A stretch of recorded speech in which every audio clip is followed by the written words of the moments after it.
Hello, my name is Julie, and I'm 42 years old. I've been reflecting on a particularly difficult time in my life that began when I decided to end my marriage to Thomas. It became increasingly clear that we simply weren't meant for each other. His childish and immature behavior constantly frayed my nerves, and the thought of being tied to him for life felt less like a partnership and more like a sentence. However, the strain in our marriage wasn't entirely due to Thomas. His mother, Martha, played a significant role in my distress from the very beginning. She made it clear that I would never meet her high expectations for her son.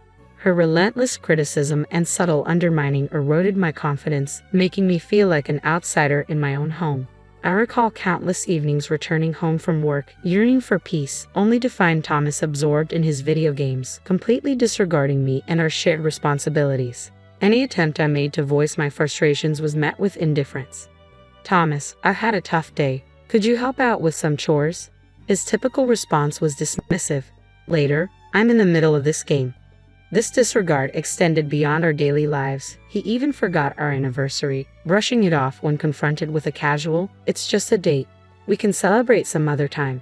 Another time, he invited his overbearing mother over without informing me, turning what I had hoped would be a peaceful weekend into an unwelcome family gathering. "She's my mom, Julie. She can come whenever she wants. Don't be uptight," he said. Discussing financial planning was another sore spot. Talking about budgeting or savings with Thomas felt like conversing with a child. "You worry too much. Let's just enjoy our money. We'll figure it out later," he would argue. These examples only scratched the surface of the deep-rooted issues in our marriage, where my concerns were routinely dismissed and my feelings invalidated. At family gatherings, Martha took pleasure in belittling me, never missing an opportunity to criticize my appearance, career, or even my cooking. I remember one evening, after spending hours preparing a meal, I hoped for a little appreciation. "Martha, I spent hours on this dinner. I hope you enjoy it." Her response was sharp and cutting. "Well, let's see if it's even edible. I can't trust your cooking." Another instance involved a new dress I was excited about. "Martha, I found this beautiful dress that I think would look great on me." Her reply was equally dismissive. "Oh, sweetie, that dress is far too revealing for someone your age. You don't want to embarrass yourself, do you?" And when I tried to assert my parenting style, she was just as dismissive. "Martha, I would appreciate it if you didn't criticize my parenting decisions." "I know what's best for my children," she retorted. "Clearly, you don't, or you wouldn't be making such foolish choices. Honestly, what is wrong with you?" When I shared my efforts to adopt a healthier lifestyle, hoping for support, she belittled me. "Oh please, you're wasting your time with all that exercise and dieting. You'll never look as good as me." Her justification was blunt. Whenever I asked her to stop making snide remarks about me to others, she responded with, "I'm just telling the truth, dear. People should know what they're dealing with when it comes to you." Martha's constant belittlement and disparaging comments became a relentless source of stress, undermining any positive aspects of my relationship with Thomas.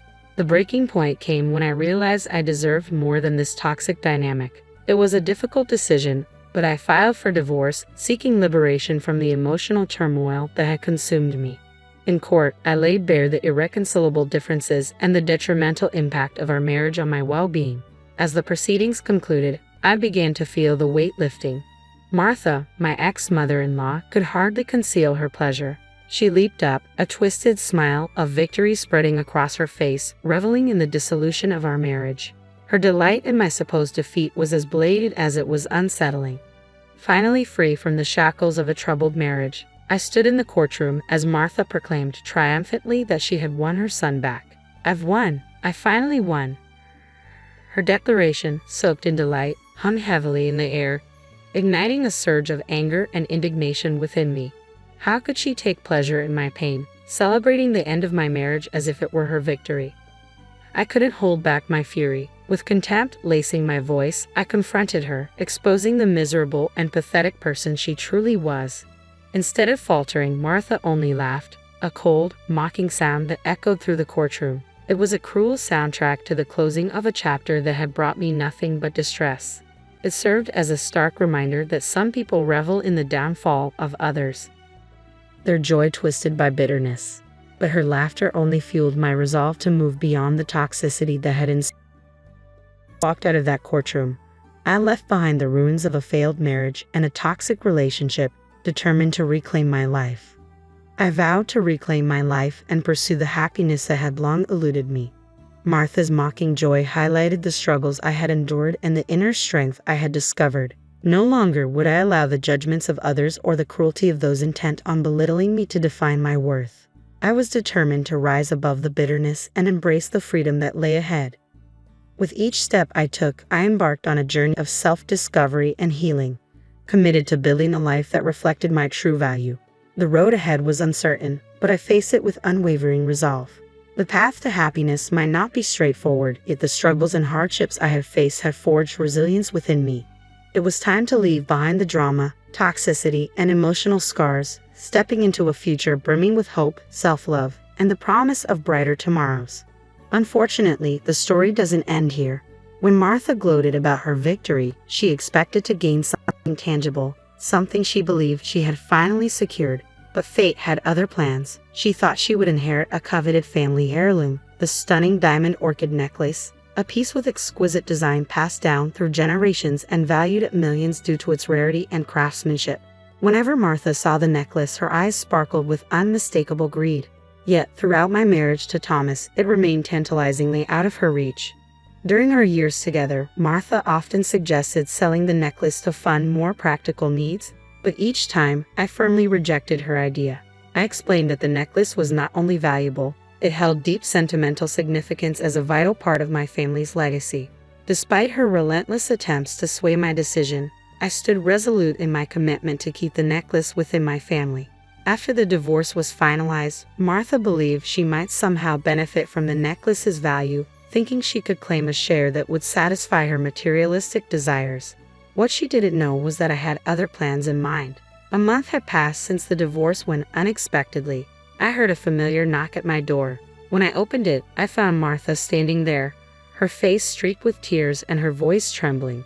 "Julie, please, I need to talk to you," she pleaded. Despite my mixed feelings, curiosity laced with reluctant sympathy, I stepped aside and let her in from the cold. Once settled in the living room, I encouraged her to share what was on her mind. Through her sobs, Martha struggled to articulate her thoughts, revealing the collapse of her carefully laid plans. "My plan, it failed, Julie. I thought I'd finally have what I wanted, but everything has gone wrong." With a hint of skepticism, I pressed her for details, intrigued by her apparent defeat. "What plan are you talking about, Martha? Why are you so upset?" Taking a deep breath, Martha tried to compose herself. "I thought that after the divorce, Thomas would be entitled to half of the heirloom's value," she confessed. Her scheme had hinged on manipulating her son to secure a piece of my family's treasure, a plan now clearly in ruins. I thought I had triumphed, but then Thomas dropped a bombshell that shattered all my hopes. Curiosity mixed with a dose of satisfaction urged me to lean in closer. "So what did Thomas reveal, Martha? I'm listening." Wiping away her tears, her voice filled with regret and disbelief, she said, "He told me he forgot to mention a prenuptial agreement he signed before we got married. It clearly stated that the heirloom, along with all your money, was completely off limits. I never stood a chance." I couldn't help but burst into laughter, a wave of relief and vindication washing over me. "Oh, Martha, you have no idea how much I anticipated this moment. I knew all along that your manipulative schemes would unravel." Martha's face flushed with a mix of embarrassment and anger. "You knew all along and still let me believe I had won? How could you?" Leaning back in my chair, a sense of triumph radiated from within me as I replied with a satisfied smile, "Oh, Martha, I didn't let you believe anything. You saw what you wanted to see. Blinded by your greed, I knew the truth would eventually come out." As the reality of her folly sank in, Martha's tears shifted to a mix of frustration and regret. She had played her hand, and it had spectacularly failed, leaving her with nothing. "I can't believe you signed that prenup," she said incredulously. "I was hoping to at least get some of your money after the divorce." "Martha, I signed the prenup precisely for situations like this. I anticipated a time when someone might try to take what's rightfully mine. You were never really about being the good wife, were you?" "How could you do this?" she asked, her voice trembling. "This isn't about being the good wife, Martha. It's about protecting myself and my assets from manipulative people like you. I had the foresight to secure my future," I explained, unapologetic. "But I need the money, Julie. I'm desperate," she pleaded, her desperation evident. "That's not my problem, Martha. You made your choices, and now you have to deal with the consequences. It's time for you to leave my house." You're so cruel and selfish, she shot back. I'm not the one who tried to deceive and manipulate for personal gain. You reap what you sow. Now please, leave. The room fell into an uncomfortable silence, punctuated only by Martha's sobs. The weight of her failed schemes filled the space, serving as a stark reminder of the consequences of her actions. As the reality of her situation dawned on her, Martha faced the painful truth. Her greed and deceit had left her with nothing. Despite her predicament, I remained firm, resolute in defending my rights and protecting what was rightfully mine. My experiences had taught me that trust and love should not blind one to the potential for betrayal. As Martha prepared to leave, her expression reflected a mix of anger and resignation, the bitterness of her choices hanging heavily in the air. With a resentful tone, she spat out, "You call me heartless. Martha, reflect on how you treated me throughout my marriage to Thomas. You were the one who was vindictive, cruel, and manipulative," I retorted. "You're exaggerating. I never treated you badly," she protested defensively. "Oh really? Shall I remind you how you purposefully excluded me from family events, belittled my achievements, and spread rumors about me? You seem to relish my distress." "I did no such thing. You're just trying to paint me as the villain." Martha's voice grew more desperate. "Enough of your lies and manipulation. Leave my house now, or I will call the police. I'm giving you an ultimatum," I declared firmly. "Please, Julie, just give me some money. I need it," Martha pleaded desperately. "You have 50 seconds to leave my property. This is your last chance." "You can't do this to me, Julie. I'm family," she protested. "Good riddance, Martha." As the seconds ticked away, her face twisted with anger, disbelief, and defeat. Realizing that her manipulative tactics had failed, she turned and walked toward the door. The tension in the air was palpable as she exited, leaving behind a trail of regrets and the consequences of her actions. A blend of relief and liberation washed over me as I stood tall, having cut ties with toxicity and reclaimed my independence. The next day, as if on cue, another figure from my past emerged, seeking reconciliation. "What do you want, Thomas?" I asked warily. "Julie, I need your help. I'm in a tough spot right now, and I was hoping—" "Save it, Thomas. I don't want to hear your excuses. You dare to call instead of facing me like a man? How cowardly can you be? I thought it would be better this way. Julie, please, just hear me out." "All right, Thomas. I'm listening," I said, bracing myself for what was to come. "Why don't you start by explaining how you constantly belittled my ambitions, mocked my dreams, and made me feel like I was never good enough? Do you even remember any of that?" "I don't know what you're talking about, Julie. Sure, we had our disagreements." "Disagreements?" I interrupted, my voice rising. "I call it emotional abuse. You tried to undermine me at every opportunity, hoping to break my spirit. Well, guess what? I'm done with it. I deserve better." "Julie, please, I'm sorry for everything. I'm in a tough spot right now, and I thought maybe—" "It's funny, Thomas." I cut him off. "You agreed to the prenup, yet here you are, begging and sniveling. Didn't you know what you were signing? Or did you just assume you'd change my mind later?" "I didn't fully understand it back then. I just knew that I loved you," he stammered. "Cut the crap, Thomas. You always had an angle, and now you're out of options." "Julie, I don't know what to say." "Yeah, I figured as much. You've always been at a loss for words when it matters. Listen to me, Thomas. This is the last time I'll say this. If you try to contact me again, I will get a restraining order. Do you understand?" "But Julie?" "No, Thomas. It's over. Goodbye." With that, I hung up the phone and deleted his number, feeling the sense of finality wash over me. I was finally free from both him and Martha, and the relief was palpable as I reflected on the journey I had traveled since the end of my tumultuous marriage. A profound sense of contentment washed over me. I found myself in a much better place both mentally and emotionally, as if a heavy weight had been lifted from my shoulders, allowing me to breathe freely again.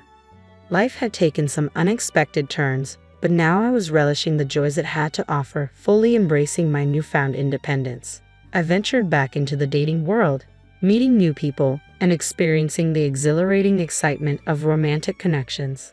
Throughout it all, I learned to value my worth and refused to settle for anything less than the love and respect I deserved.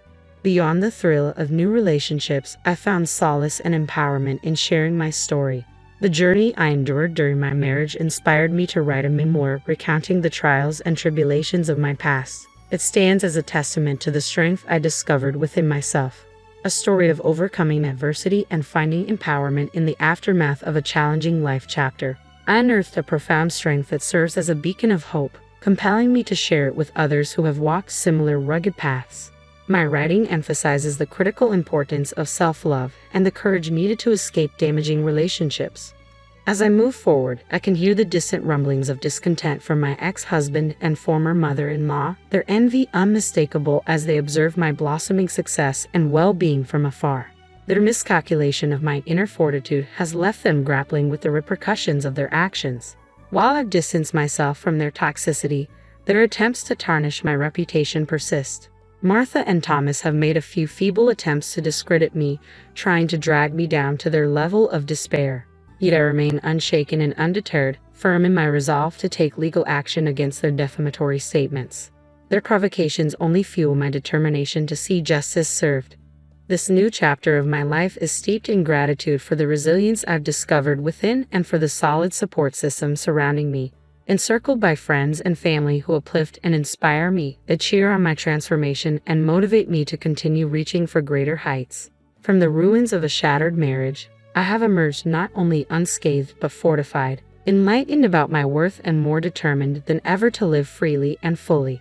This journey, though fraught with challenges, has catapulted me to a realm of self-empowerment and authenticity. My life's narrative is no longer defined by the shadows of pain but illuminated by the triumphs of overcoming and thriving. Having moved past the darkness, I now bask in the light of promising new beginnings. As I pen the ongoing chapters of my life, I approach each page with renewed purpose, seizing the happiness that had previously eluded me. Every word I craft is a step toward reclaiming my voice, my power, and my essence. My quest for revenge was never about stooping to their level, but about ascending beyond it, showcasing the robustness and elegance inherent in my spirit. I am Julie, reborn from adversity, like a phoenix rising from the ashes, ready to soar to unprecedented heights and leaving the remnants of my past far behind in the dust.